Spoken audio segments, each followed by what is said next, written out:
कासगंज नामक एक छोटी सी गांव में गबरू नाम का एक व्यक्ति रहता था।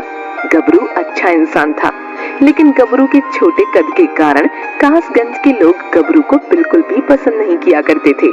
वो जब भी गबरू को देखते, उसके छोटे कद को लेकर उसे खरी खोटी सुनाने लगते। एक दिन गबरू अपनी मस्ती में हाथ में झोला लेकर गांव के बाजार में गाना गाते चल रहा होता है। ओ हो, मैं तो चला सब्जी लेने। ओ हो, हाय ताजा ताजा, ओहो नरम नरम, ओहो सब्जी सब्जी लेने, मैं तो चला ओ हो। तभी गांव के दो युवक झींगा और राधू गबरू को देखते ही, अरे भाई वो देखो, अपने बौने गबरू को कैसे गाना गाते हुए झूमता चला जा रहा है।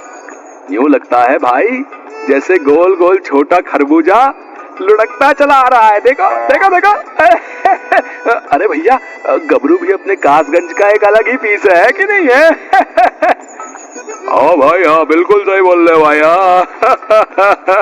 और जोर जोर से हंसने लगते हैं। तभी गबरू उनके सामने से निकलता हुआ सब्जी की दुकान पर पहुंचता है, लेकिन वहाँ काफी भीड़ थी। अरे यहाँ तो इतनी भीड़ है। अरे अरे अरे ओ हरिया, ए भाई हरिया, ए भाई जरा 1 किलो आलू मुझे भी तोड़ ले भाई है। वो कई आवाजें देता है, लेकिन सब्जी वाला उसकी एक नहीं सुनता। काफी देर खड़ा रहने के बाद, अरे हाँ गबरू, अब बोल क्या चाहिए तुझे? कितनी बार कहा है किसी और को भेजा करो सब्जी लेने। इतनी भीड़ में तू पिद्दी सा आदमी दिखाई तो देता नहीं भैया है? खैर अब तुम्हें कौन समझाए, अब बोलो भी क्या चाहिए तुम्हें? हरिया भाई, कब से तो बोल रहा हूँ 1 किलो आलू चाहिए, 1 किलो आलू चाहिए, दे दो तनिक। सुनते नहीं हो तुम। अच्छा अच्छा ठीक है, देता हूँ, लेकिन ये बताओ कि उठा तो लोगे ना भैया?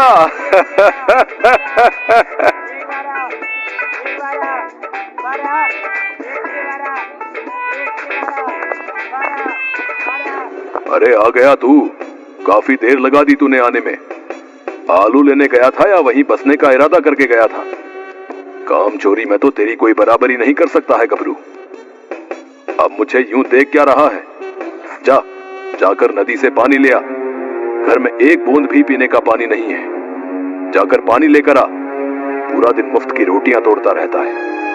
कोई काम धंधा भी कर लिया कर। हे भगवान, न जाने क्यों तूने मुझे ऐसी औलाद दी। काम की न काज की, दुश्मन अनाज की। चल जाए यहाँ से। गबरू अपने पिता की ऐसी कड़वी बातें सुनकर बहुत दुखी हो जाता है। अच्छा ठीक है, जाता हूँ, गुस्सा क्यों कर रहा हूँ? जिसके बाद गबरू एक मिट्टी का घड़ा उठाता है और नदी किनारे जा ही रहा होता है कि उसे रास्ते में झींगा और राधू खड़े मिलते हैं। अरे राधू भाई, देख रहे हो ना कैसे हमारे गांव के पिद्दू मानस भी आजकल नदी किनारे पानी लेने जा रहे। हाँ झींगा भाई, देख रहा हूँ, लेकिन ये तो समझ ही नहीं आ रहा है झींगा भाई की मटका कौन सा है और गबरू भैया कौन सा है। बड़ी कंफ्यूजन है भैया। दोनों बहुत जोर जोर से हंसने लगते हैं। सही बोल रहे हो भाई, सही बोल रहे हो, बिल्कुल सही जा रहे हो भैया। ऐसा है कि पौना होने के भी जो है अपने ही मजे है भैया। हर छोटी से छोटी चीज भी अपने बराबर की दिखती है। क्या बकवास कर रहे हो तुम दोनों? है क्या बकवास कर रहे हो बे? मेरा कद ही छोटा है, हाँ, वरना मैं किसी से कम नहीं हूँ, समझे? मैं वो हर काम कर सकता हूँ जो तुम दोनों कर सकते हो, समझे? मुझे कम मत समझना, तुम दोनों बता रहे हो। हाँ अरे हाँ गबरू भाई, हम कहाँ तुम्हें कम समझ रहे हैं। आखिर तुम तो हो ही हम सबसे अलग। आखिर पौने जो ठहरे भैया। ना तो चलते दिखते हो, ना ही बैठते नजर आते हो, तो भैया हुए ना हम सबसे अलग हैं? और झींगा राधू फिर से जोर जोर से हंसने लगते हैं। अपने बारे में ऐसी अपमानजनक बातें सुनकर गबरू वहाँ बड़ी उदासी से चुपचाप निकल जाता है। कुछ दूर चलने पर गबरू नदी किनारे पहुंचता है और रोने लगता है। इस गांव में जिसे देखो वही मेरा मजाक उड़ाने लगता है। अब मेरा छोटा कद है तो इसमें मेरी क्या गलती है भैया? बाबा भी मुझे नहीं समझते, दिन रात बस मुझे ताने ही दिया करते हैं। अब बस बहुत हुआ, अब मुझसे और नहीं सहा जाएगा। अब मैं और ऐसी जिंदगी नहीं जीना चाहता हूँ जहाँ कदम कदम पर मेरा मजाक उड़ाया जाता है। मैं इस नदी में डूबकर अपनी जान दे दूंगा। हाँ। गबरू जैसे ही नदी में डूबने के लिए पैर आगे करता है, अचानक से एक बहुत ही सुंदर कछुआ नदी में से उसके सामने आता है।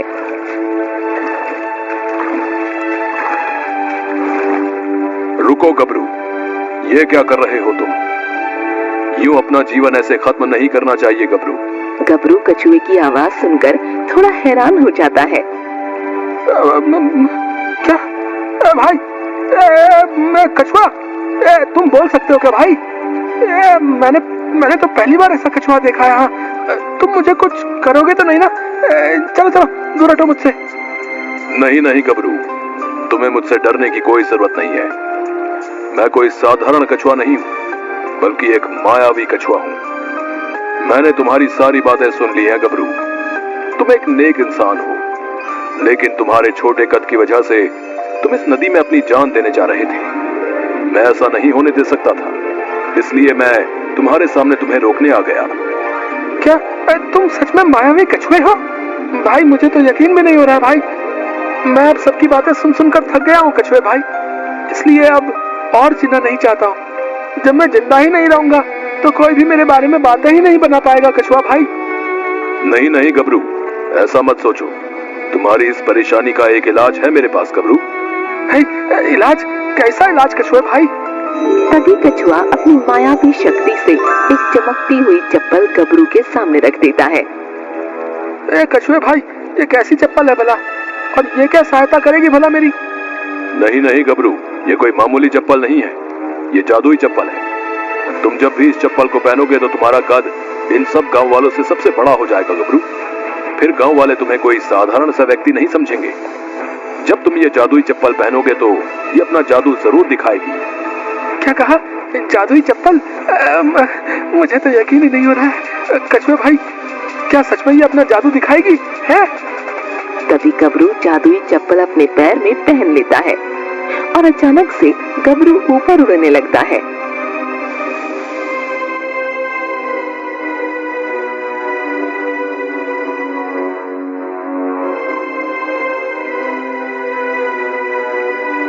अरे वाह, अरे वाह वाह वाह!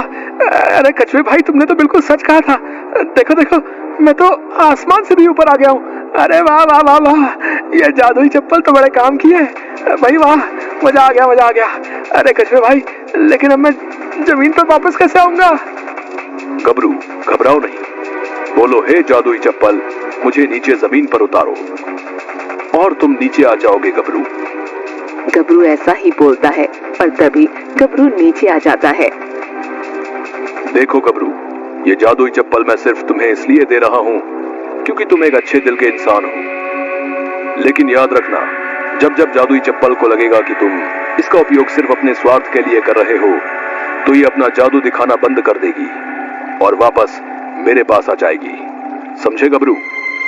हाँ हाँ कछुए भाई, मैं ध्यान दूंगा।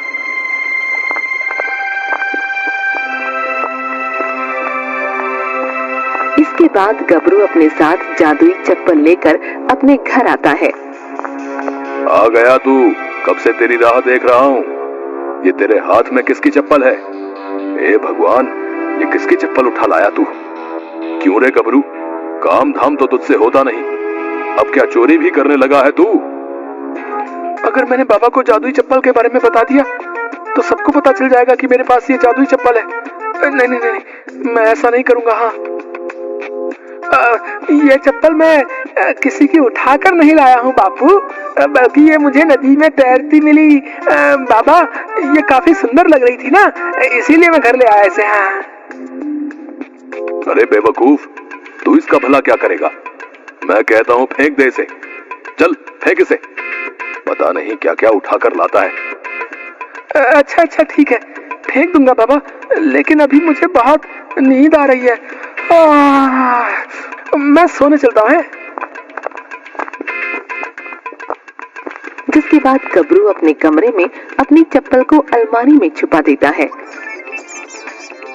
अगली सुबह गबरू फिर से गांव के बाजार की तरफ निकलता है। उसके हाथ में फिर से सब्जी का झोला होता है, जिसे लेकर गबरू बाजार जाता है। तभी झींगा और राधू, अरे भाई देखो देखो, आ गए हमारे बौने महाराज। कैसे फुदक कर आ रहे हैं, देखो देखो। अब फिर से हरिया सब्जी वाले को ये बेचारा गबरू दिखाई नहीं देगा। दोनों फिर से हंसने लगते हैं। अरे लगता है इस बार भी हरिया मुझे देख नहीं पाएगा। लगता है मुझे अपनी जादुई चप्पल का जादू दिखाना होगा। हाँ, तभी गबरू अपने झोले से वो जादुई चप्पल निकालकर पहन लेता है। जैसे ही वो चप्पल पहनता है, सबसे ऊपर दिखने लगता है। ये सब देखकर झींगा और राधू हैरान हो जाते हैं। अरे भाई, अरे अरे अरे, ये गबरू अचानक से ऊपर कैसे आ गया भैया? ये क्या हो रहा है भाई? कहीं मैं कोई सपना तो नहीं देख रहा हूँ? भाई राधू बता तो जरा, जो मैं देख रहा हूँ वो तुझे भी दिखाई दे रहा है क्या? हाँ हाँ झींगा भाई, मुझे भी दिख रहा है। कैसे ये पिद्दू गबरू आसमान में उड़ रहा है? भाई ये क्या हो रहा है? मेरी तो कुछ समझ में नहीं आ रहा है। हे भगवान, मुझे तो चक्कर आ रहे हैं झींगा भाई। क्यों हरिया भैया, अब मैं दिख रहा हूँ ना तुम्हें? बोलो बोलो। हैं? हाँ हाँ भाई, दिख तो रहे हो, लेकिन तुमने कभी बताया नहीं कि तुम में अद्भुत शक्तियाँ भी हैं भैया। तुम हवा में भी उड़ सकते हो, हैं? इतना सुनते ही सब लोग बोलने लगते हैं। क्या कहा? अद्भुत शक्तियाँ? गबरू की जय हो, गबरू की जय हो। ये सब सुन गबरू बहुत खुश हो जाता है। अरे हाँ हाँ हरिया भाई, मैं कोई मामूली व्यक्ति थोड़ा ही हूँ भला।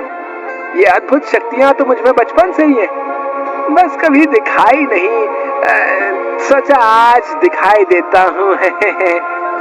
सभी गबरू की ये बात सुनकर हैरान हो जाते हैं। गबरू की उड़ने वाली बात पूरे गांव में फैल जाती है। अब पूरे गांव में चारों तरफ गबरू के ही चर्चे थे। अरे बेटा, ये मैं क्या सुन रहा हूँ? क्या तुझ में सच में अद्भुत शक्तियाँ हैं? जहाँ भी जाता हूँ पूरे गांव में तेरे ही बारे में बातें होती रहती हैं। क्या ये सब सच है? तू उड़ सकता है बेटा? बाबा हाँ हाँ, ये बिल्कुल सच है, मैं उड़ सकता हूँ। हाँ हाँ हाँ। लेकिन ये सब कैसे हुआ? वो गबरू अपने बाबा को सच बताने ही वाला होता है, लेकिन फिर गबरू अपने आप से कहता है, अगर मैंने बाबा को जादुई चप्पल के बारे में बता दिया तो सभी गांव वालों को ये बात पता चल जाएगी कि मुझ में कोई अद्भुत शक्ति नहीं है। सारा कमाल उस जादुई चप्पल का है। नहीं नहीं नहीं, मैं किसी को नहीं बताऊंगा। हाँ, अरे बाबा, मुझे भी अभी मालूम हुआ है कि मैं उड़ सकता हूँ। मैं कोई मामूली इंसान नहीं हूँ, मुझ में अद्भुत शक्तियाँ हैं। हाँ। अच्छा, फिर तो ये बहुत अच्छी बात है। गबरू बेटा, तुझ में अद्भुत शक्तियाँ हैं। हे भगवान, तेरा बहुत बहुत धन्यवाद जो तूने मुझे ऐसा बेटा दिया। वाह वाह वाह गबरू। अपने बाबा की ऐसी बातें सुनकर गबरू बहुत खुश हो जाता है, और जिसके बाद उसका बूढ़ा बाप वहाँ से चला जाता है। अब गबरू गांव में जहाँ कहीं भी जाता, सब उसे बड़ी इज्जत देने लगे थे। कोई भी उसके छोटे कद का मजाक नहीं बनाता था। अरे राधू, देखो देखो, गबरू जी आ रहे हैं। इनमें तो अद्भुत शक्तियां हैं भैया। हाँ, ये तो हमारे गांव के लिए बड़ी खुशी की बात है। हाँ भैया, वाह वाह वाह, गबरू जी बहुत अच्छे भैया, वाह। ये सब बातें सुनकर गबरू बहुत खुश हो जाता है। अरे वाह, अब ये दोनों जो मुझे दिन रात खरी खोटी सुनाया करते थे, आज मेरे बारे में अच्छी अच्छी बातें बोल रहे हैं। अरे भाई वाह वाह वाह, अब तो मजे ही मजे हैं। अब इनकी हिम्मत नहीं है जो मुझे कुछ भी बोले। आखिर अब मैं इस कासगंज में सबसे शक्तिशाली जो हूँ। भैया वाह वाह वाह, अब तो मेरे मजे ही मजे हैं। लेकिन अब मैं इन्हें ऐसे नहीं जाने दूंगा। हाँ, झींगा और राधू ने मिलकर मेरा बहुत मजाक बनाया है। अब मैं इन्हें सबक सिखा कर ही रहूंगा। हाँ। अब गबरू को अपने आप पर घमंड हो गया था। अब गबरू खुद किसी से सीधे मुंह बात नहीं करता था।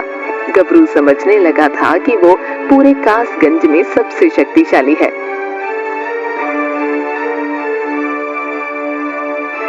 रात को गबरू पहले राधू के घर जाता है, जहां राधू आराम से सो रहा था।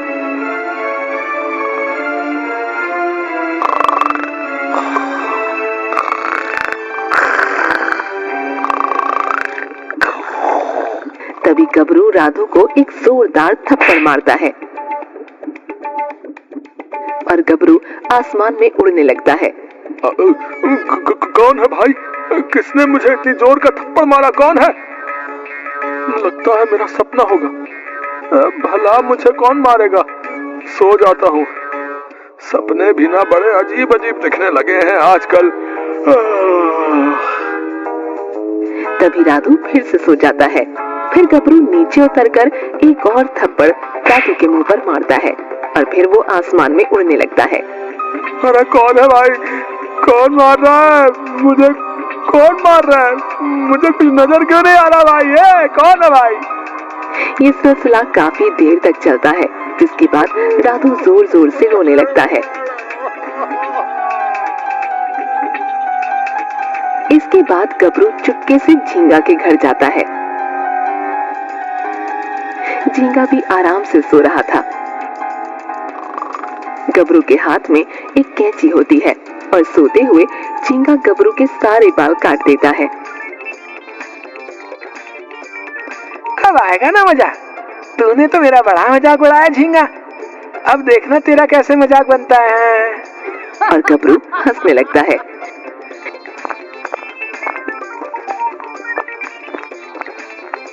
अगली सुबह राधू झींगा के घर आता है, जहाँ झींगा बैठा रो रहा था। अरे अरे झींगा भाई, ये कैसे हो गया? तुम गंजे कैसे हो गए भाई? मुझे नहीं पता राधू। सुबह जब मैं नींद से उठा तो अपने आप को ऐसे पाया। आए राधू भाई, ये क्या हो गया? न जाने ये सब किसने किया। अब मैं गाँव वालों को क्या मुंह दिखाऊंगा? मतलब सर दिखाऊंगा। पता नहीं ये सब क्या हो रहा है झींगा भाई। कल रात मेरे घर भी सोते हुए मुझे कोई थप्पड़ मार रहा था। झींगा भाई, यही बताने तो मैं आपके पास आया था, लेकिन आपका तो मुझसे भी बुरा हाल है झींगा भाई। ये सब क्या हो रहा है भाई? मेरी तो कुछ समझ में नहीं आ रहा है।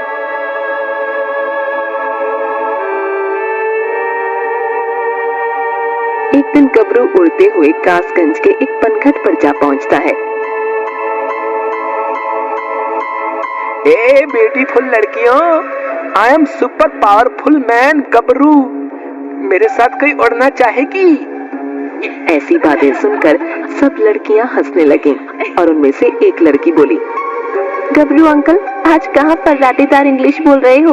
उड़ तो सकते हो, लेकिन हो तो बौने ही ना।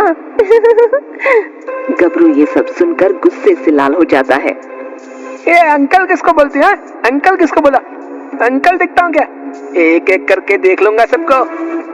और उड़ता हुआ पनघट से थोड़ा दूर बांस की झाड़ियों में छिप जाता है। जब लड़कियां अपने घड़े लेकर वहां से निकलती हैं, तभी गबरू गुलेल से उनके मटके फोड़ देता है।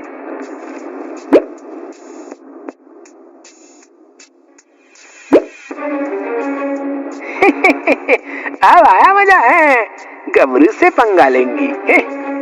और वहां से उड़ता हुआ चला जाता है। अगले दिन गबरू से मिलने गांव के कुछ लोग आते हैं।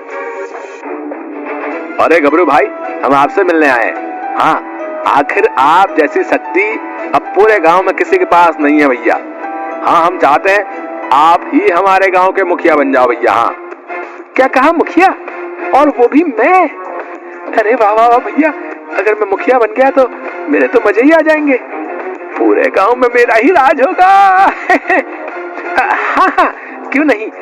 आखिर मुझसे भी ज्यादा कोई शक्तिशाली है भला इस गांव में? मैं मुखिया बनने के लिए बिल्कुल योग्य हूँ। हाँ तो ठीक है गबरू जी, कल आपको मुखिया बनने से पहले एक बार सभी गांव वालों के सामने अपनी शक्ति का प्रदर्शन करना होगा। उसके बाद ही हम आपको अपना मुखिया बनाएंगे। हाँ हाँ हाँ, क्यों नहीं क्यों नहीं, मैं तो हूँ ही सबसे शक्तिशाली। कल पूरा गांव देख भी लेगा कि कैसे मैं आसमान में उड़ सकता हूँ। हाँ, तुम लोग अब तो मेरे मुखिया बनने की तैयारी करो। हाँ, जाओ जाओ जाओ।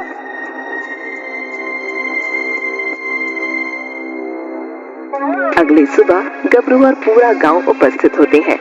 मेरे प्यारे गांव वालों, अब गबरू जी अपना चमत्कार दिखाएंगे, जिसके बाद हम गबरू जी को गांव का मुखिया घोषित कर देंगे।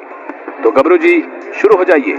सभी लोग आपकी अद्भुत शक्ति देखना चाहते हैं। हाँ हाँ, क्यों नहीं भैया, क्यों नहीं, अभी दिखाता हूँ आपको अपनी अद्भुत शक्ति। हाँ, लेकिन इससे पहले आप सबको एक बार मेरी तरफ ना देखते हुए आसमान में देखना होगा। हाँ हाँ, ठीक है गबरू जी, हम ऐसा ही करेंगे। सभी गांव वाले जैसे ही आसमान में देखते हैं, गबरू जल्दी से अपनी चप्पल निकालता है और पहन लेता है। अब आप लोग मेरी तरफ देख सकते हैं। गांव वाले गबरू की तरफ देखने लगते हैं। गबरू ऊपर आसमान में उड़ नहीं पाता।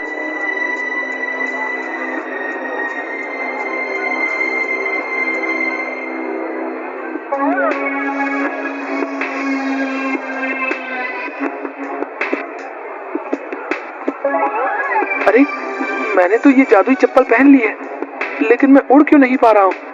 हे जादुई चप्पल, मुझे आसमान में उड़ाओ। तभी गांव वाले ये देखकर हैरान हो जाते हैं। अरे ये गबरू तो अपना उड़ने वाला चमत्कार दिखा ही नहीं पा रहा है। लगता है गबरू भैया का चमत्कार जो है वो ठप हो गया भैया। हाँ, मुझे भी यही लगता है। ये गबरू बातें तो बड़ी बड़ी कर रहा था, लेकिन अब देखो भैया, आया बड़ा मैं ही शक्तिशाली हूँ बोलने वाला।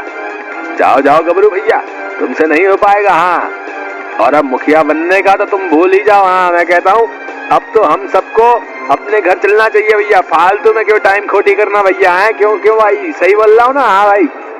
गबरू बड़ी उदासी के साथ सबकी बातें सुन रहा होता है। थोड़ी देर बाद सब गांव वाले वहां से चले जाते हैं। पता नहीं क्यों आज इस जादुई चप्पल ने अपना जादू नहीं दिखाया, उल्टा सभी गांव वाले मुझे खरी खोटी सुना के चले गए। तभी चप्पल से आवाज आती है, गबरू, ये सब तुम्हारे ही कारण हुआ है।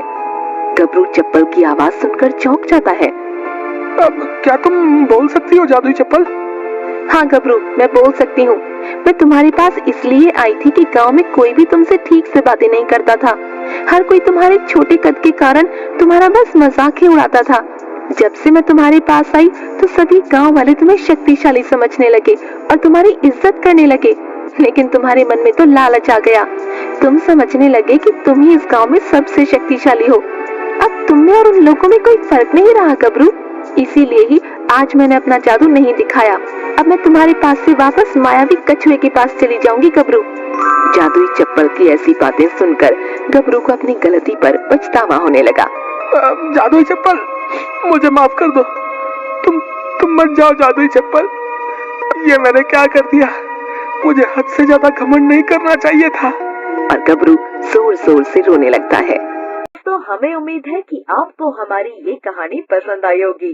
कृपया हमारे चैनल को सब्सक्राइब करें और सभी अपडेट्स के लिए बेल आइकन जरूर दबाएं। और हाँ, वीडियो लाइक और शेयर करना मत भूलिएगा। Bye bye.